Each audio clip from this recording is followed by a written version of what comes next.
우리는 잠깐 기거하는 이 땅에 살면서 하늘로부터 내리는 축복을 받으며 힘을 받으며 성령의 기름 부음과 충만함을 받아야만 우리가 살 수가 있고 원수들을 제어하며 이기며 승리할 수 있습니다. 주님만을 온전히 신뢰할 수 있나이다. 이 아침에도 말씀을 통하여 우리에게 기름 부어 주시옵시고 아버지 말씀으로 세상을 창조하시고 하늘을 창조하시고 또 동일한 말씀으로 붙들고 계시고 운행하시는 그 말씀이 우리 안에 있어서 우리를 붙잡아 요동치 않게 하시고 그 소망 가운데서 우리가 오늘도 기쁜 삶을 살 수 있도록 도와주옵소서. 아버지 하나님, 주의 성령님 온전히 기름 부어주심을 통하여 오늘도 우리가 말씀을 깨닫는 은혜가 있게 하여 주시고 깨달은 대로 행하는 은혜가 있게 하여 주옵소서. 주 예수 그리스도의 이름으로 감사하며 기도합니다. 아멘. 창세기 35장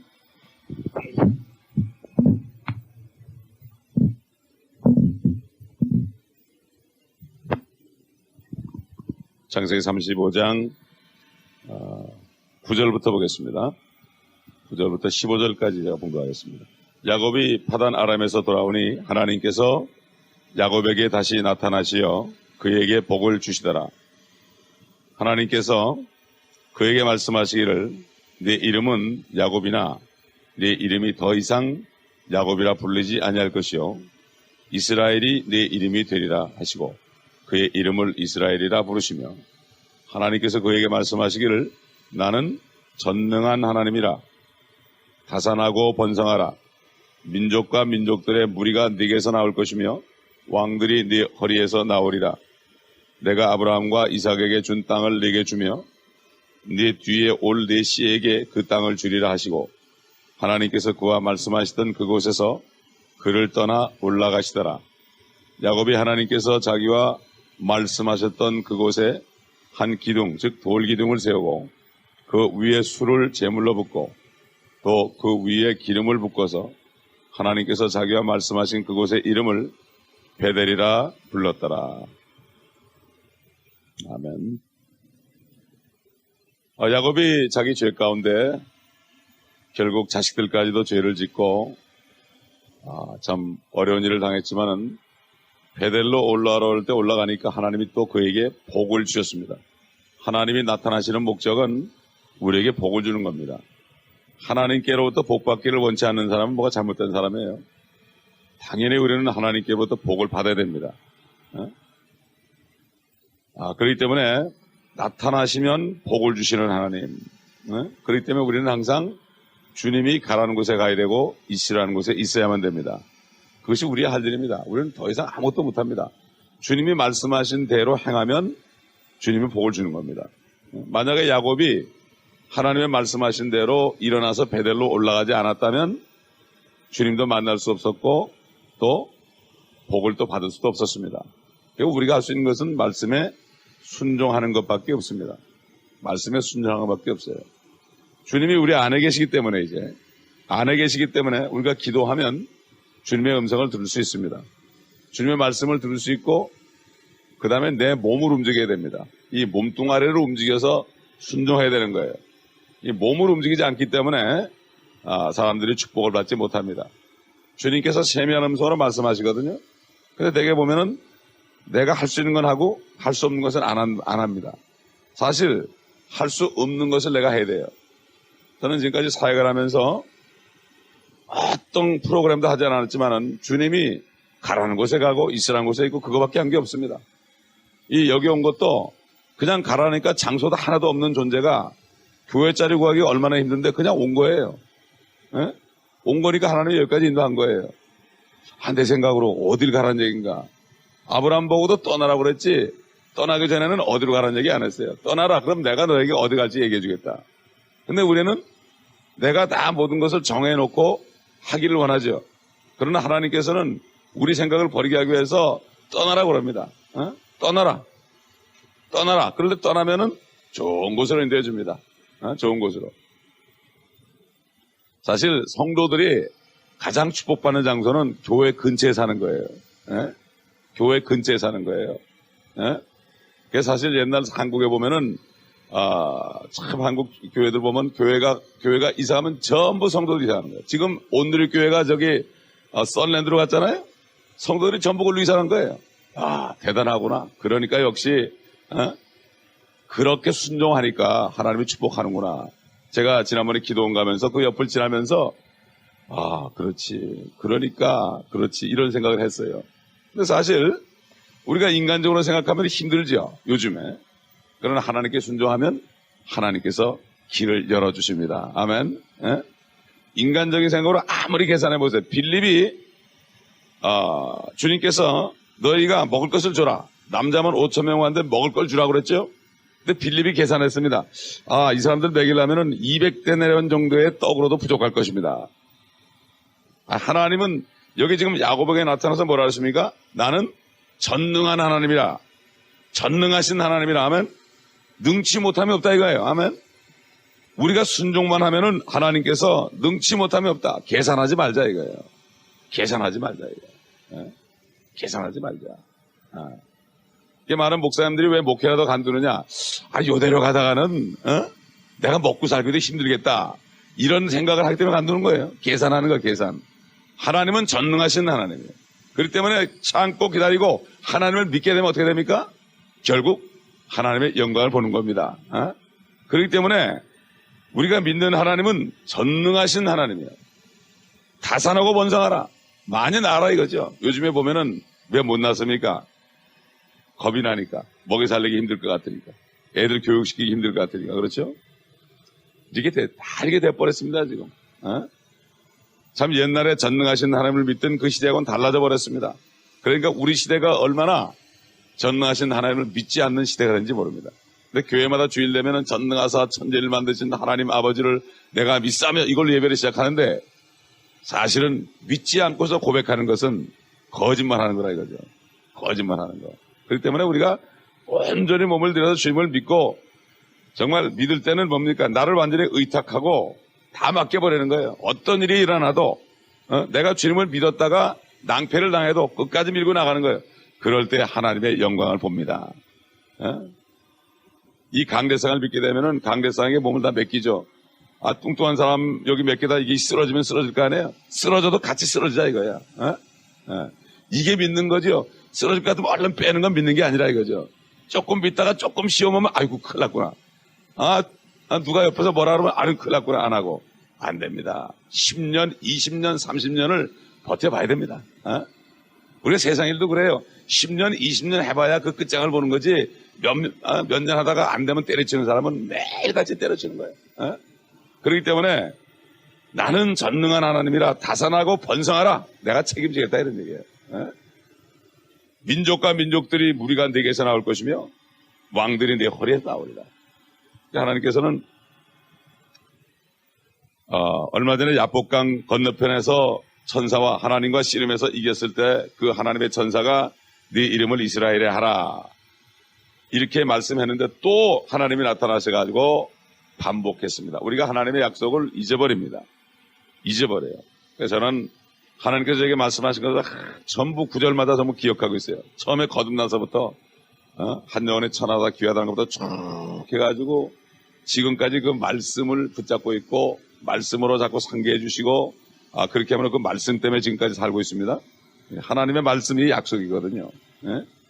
사람이 아무리 위로해도 그건 소용이 없어요. 하나님의 말씀 속에서만 우리가 약속을 붙잡고 있고 어느 사람이 오 신실하신 주 내 아버지여 늘 함께 하시니 두려움 없네. 그 사랑 변찮고 날 도우시니 어제와 오늘이 한결같네. 참 하나님의 사랑에 이렇게 신실하다. 하나님만이 믿을 수 있다는 그 고백을 한 거예요. 그러니까 이 찬송가가 왜 좋은가 하면은 정말 옛날에 고통 가운데서 말씀만을 의지하고 살던 사람들이 말씀이 이루어지니까 거기에 감사해서 만든 게 찬송가예요. 요즘에 복음성가하고 달라요. 조금 복음성가들 젊은 사람들이 금방 영상이 떠올라서 그냥 만드는 곡하고 고통 속에 들어가서 정말 주의 말씀 가운데 신실하신 하나님을 만든 사람들이 만든 찬송가하고는요 완전히 다른 거예요. 완전히 다른 겁니다. 이거는 자기 생명을 내놓고 순종한 사람들이 진짜 증거를 가지고 만든 게 찬송가 구절구절이 얼마나 은혜로운지 모릅니다. 그러나 하나님의 말씀을 체험하지 못한 사람은 찬송가가 별 재미가 없어요. 당장 말천신경을 하자는 복음성가가 더 좋지 찬송가가 별로 은혜가 안 돼. 내가 이 은혜 가운데 들어갔던 사람은 정말 나 같은 죄인 살리신 그 은혜를 받았던 사람은 그 찬송보다 눈물이 나는 거예요. 그러나 그런 경험이 없는 사람은 별로 감동이 없는 것입니다. 그렇기 때문에 하나님께서는 우리가 육신에 살기 때문에 때로는 하나님의 말씀을 잊어버리고 살 때가 있거든요. 그러다가 잊어버리면 결국 낙심을 하게 됩니다. 그럴 때 다시 베델로 올라가게 해서 이렇게 옛날에 하셨던 말씀을 또 주시는 겁니다. 내 이름을 이제는 이스라엘이라 하라. 나는 전능한 하나님이라. 다산하고 번성하라. 민족과 민족들의 무리가 네게서 나올 것이며 왕들이 네 허리에서 나오리라. 엄청난 약속이죠. 왕들이 허리에 나온다는 게 뭐죠? 통치자들이 나올 것이다. 이스라엘이 앞으로 이 땅을 통치합니다. 이스라엘이 통치한다고요. 그렇기 때문에 야곱의 후손 중에서 예수 그리스도가 나신 거예요. 왕이 나신 거예요. 왕이 나셨도다. 왕이 나셨도다. 왕이 나셨도다. 하나님은 인간들을 다스리는 왕입니다. 인간들을 다스리는 왕이에요. 하나님. 왕 같은 제사장이 뭔가? 그럼 다스릴 사람이 있어야 될 거 아닙니까? 똑같이 하늘에 올라가는데 누굴 다스려요? 그러나 그 왕이라고 그럴 때는 이 땅에 주님이 오셔가지고 왕이 되시고 이스라엘 민족들은 제사장 민족으로 이 땅을 다스리고 하나님의 자녀들 중에 주님과 일을 많이 하고 영혼 구원 많이 하는 사람들은 주님과 휴거됐다가 주님과 함께 다시 내려와서 1000년 동안을 여기서 주님과 다스리는 거 함께 다스린다고 그랬잖아요. 근데 이것들을 전혀 몰라. 여호와의 증인들은 아는데 전혀 기독교인들이 몰라. 왜 그런지 이해를 못하겠어요, 도대체가. 무엇을 가르치는지 몰라. 성경을 반쪽만 한단 말이에요. 분명히 주님이 하늘과 땅을 통일하는 분인데 땅은 어디 가나요? 땅에 있는 사람만 심판하고 불로 태워버리고 말지 다시 조성한다고 그랬지. 어디 땅을 없애버린다고 했어요. 새 땅을 만든다고. 새 땅을 만든다고. New Earth. 청소하고 새 땅을 만든다고 그랬거든요. 새 하늘을 만들고. 그렇잖아요? 근데 자꾸만 이상하게 생각을 해. 이게 사탄에게 속는 거예요. 왜? 사탄이가 이 땅에 통치하고 있기 때문에 이걸 못 보게 하는 거예요. 못 보게. 그래서 12절 보면 내가 아브라함과 이삭에게 준 땅을 내게 주며 네 뒤에 올 내 씨에게 그 땅을 주리라. 네 씨가 누굽니까? 갈라디아서 보면 씨들이라고 그러지 않고 한 씨라고 하였으니 씨는 그리스도시다. 그리스도시다. 그리스도란 뜻은 왕이란 뜻이죠. 제사장과 선지자와 왕에게 그리스도라고 그랬어요. 기름 부었기 때문에 이제 주님이 왕으로 오시기 때문에 그리스도라는 거예요. 예수 그리스도의 뜻을 알아야 돼. 예수는 성이고 주는 성이고 예수는 이름이고 그리스도는 예수는 믿을 네임이고 그리스도는 last name이다. 성과 믿을 네임과 그다음에 first name 이렇게 하는 사람이 많아요. 그렇지 않죠. 주라는 것은 그분이 하나님이라는 뜻이고 예수라는 것은 인간으로 오셨을 때 그 이름이고 그리스도라는 것은 이제 왕이 되실 분이다. 하늘과 땅의 왕이 되실 분이다. 이것을 얘기하는 게 바로 주 예수 그리스도죠. 근데 아직도 많은 사람들이 In Jesus' name I pray 그런다고요. 지저스는 옛날 나사렛 목수의 아들로서의 예수죠. 그러나 이제는 주 예수 그리스도가 됐죠. 우리 다 같이 사도행전 2장 보겠습니다. 지금은 예수님이 아닙니다. 2장 35절, 36절 보면 그러므로 이스라엘의 온 집이 분명히 알 것은 분명히 알아라 이런 얘기죠. 너희가 십자가에 처형한 이 예수를 하나님께서 주와 그리스도가 되게 하신 것이라고 하더라. 이제는 예수가 아닙니다. 주 예수 그리스도십니다. 아멘. 우리가 기도할 때는 주 예수 그리스도의 이름으로 기도한다고 기도해 완전한 기도가 되는 거예요. 처음 미국 사람들 in Jesus name. 예수님의 이름으로 기도합니다. 예수님이라는 이름은 더 이상 예수님이 아니고 이제는 주 예수 그리스도다. 그분은 나사렛 목수의 아들이 아닙니다. 이제 주 예수 그리스도다. 그분이 하나님이시요. 그분이 바로 앞으로 왕으로 오실 분이다. 만주의 주여 만왕의 왕이라는 건 뭐죠? 주가 바로 만주의 주라는 뜻이죠. 그리스도라는 것은 만왕의 왕이라는 뜻이에요. 이제 오실 분은 그런 분이라는 얘기예요. 처절하게 죽으신 그분이 아니라 이런 얘기죠. 그래서 주님께서 이 야곱에게 그 말씀을 하시고 그가 보는 데서 하늘로 올라가셨습니다. 야, 참 그 야곱의 마음이 어떻겠어요? 그것을 떠나 올라가시더라. 그 당시에는 하나님께서 사람의 모습으로 많이 나타났어요. 아브라함에게 3사람이 나타났는데 한 사람은 주님이었고 여호와였고 2사람은 천사라고 창세기 19장에 나오죠. 하나님은 마음대로 나타날 수 있어요. 예. 아니 여우도 둔갑한다고 그러는데 하나님이 둔갑 못하시겠어요? 그렇잖아요. 예? 그렇기 때문에 하나님은 어떤 형태로도 나타날 수 있고 이렇게 나타났다가 말씀까지 하시고 올라갈 수가 있는 것이다. 야곱이 그래서 결국 그곳에다 또 기둥을 세웠죠. 돌기둥. 돌은 바로 예수 그리스도 반석이죠. 돌기둥을 세우고 거기에다가 술을 제물로 붓고 기름을 부어버렸습니다. 첫 번에 베델에서 만났을 때는 기름만 부었습니다. 여기 술을 부었습니다. 보면 율법에 보면 술제물이 있죠. 술제물.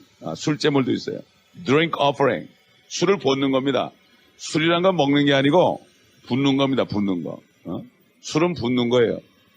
특별한 뜻이 있죠. 여기에. 분명히 술은 포도주일 거고 기름은 올리브유일 겁니다. 그렇기 때문에 참 앞으로 흘리실 주님의 피를 상징하는 그 술, 포도주, 그 다음에 성령의 기름 부음을 상징하는 기름, 이것을 그는 부었습니다. 분명히 성령께서 그게 알려주겠죠. 그래서 그곳을 다시 이름을 베델이라 불렀더라. 먼저 앞에서는 그 베델을 엘 베델이라 이렇게 불렀죠. 근데 그 원래 이름이 베델이니까 또 베델이라 불렀다. 쉽게 얘기해서 이런 거죠. 같은 뜻입니다. 여기서 베델 그럴 때는 엘 베델이라는 뜻이죠. 자기가 분명히 깨닫고 지은 이름이니까. 쉽게 얘기해서 이런 거죠. 골고다나 갈보리나 같은 얘기입니다. 골고다나 갈보리나 똑같은 얘기라고요. 예? 그런 식으로 우리가 어떤 이름으로 부르든지 그것은 바로 주님이 십자가에 못 박히신 곳이다. 골고다라 불러도 그렇고 갈보리라 불러도 그렇고 상관이 없는 것처럼 엘베델이라 불러도 베델이요, 베델이라 불러도 베델이라 하나님과 대면하여 만난 장소다. 하나님의 집이다. 이런 것을 얘기하는 거죠. 그러므로 우리는 계속해서 베델로 올라가서 주님이 우리에게 주신 약속, 언약을 다시 새롭게 하고 그렇게 하는 기간이 필요한 겁니다. 그런 기간이 필요한 겁니다. 그래서 교회들이 정기적으로 이렇게 참 특별히 산에 올라가서 교인들과 함께 올라가서 거기서 먹고 마시고 며칠을 묵으면서 거기서 이렇게 여러 가지 집회를 갖고 그런 것 이유가 있습니다. 그런 게 정기적으로 필요합니다. 혼자 계속 할 수 있으면 좋지만 그게 안 되니까 교회 전체적으로 그렇게 하면 좋습니다. 그 장로님들은 기도하면서 그런 것도 만들고 교회가 그렇게 할 수 있도록 좀 이렇게 계획도 좀 하고 그렇게 해야 됩니다. 목사가 가만히 있으면 가만히 있는 게 아니라 장로님들이 그것을 다 계획하고 다 해야 되는 거예요. 집사님들과 함께. 그러면 그리고 얘기하면은 같이 계획하고 하는 거죠. 예. 그래서 이게 서로가 이게 잘 팀이 맞아가지고 장로님들이 스스로가 기도하는 가운데서 그런 기회를 만들고 성도들에게 광고를 하고 성도들을 인커리지 시키고 그렇게 해서 날짜를 정해가지고 뭐 하루든지 이틀인지 올라갔다 오고 말이죠. 이렇게 하면은 성도들이 다시 그 영성이 회복이 되고 다시 성령 충만을 받을 수 있는 이런 일이 되는 것입니다. 꼭 목사가 하자고 해서 되는 것이 아니고 이렇게 평신도들이 기도하는 가운데 감동을 받아서 하게 되고 또 어떨 때 참 어떤 성도가 연약해서 참 고통 속에 있을 때 그런 사람을 데리고 어디 가서 기도도 해주고 이렇게 할 때 교회가 살아납니다. 그럴 때 교회가 부흥이 됩니다. 그러므로 우리는 이렇게 이제는 우리 자신뿐만 아니라 다른 사람들까지도 베델로 끌고 올라가서 그들에게 은혜를 받게 하는 기회를 주고 이렇게 할 때 참 하나님께서 감사하는 겁니다. 지난번에 기도원 갔을 때 보니까 거기 치과의사 하는 장로님이 얼마나 바쁩니까? 치과의사가. 그런데 그 집사님이 고통을 받고 있으니까 그 기도원까지 끌고 올라와가지고 그러면서 기도하고 같이 또 격려하고 또 자기가 이번에 올 수도 없는 입장인데 그 집사님이 온다니까 또 따라오고 이런 걸 볼 때 한 교회에서 장로님들의 역할이 굉장히 중요합니다.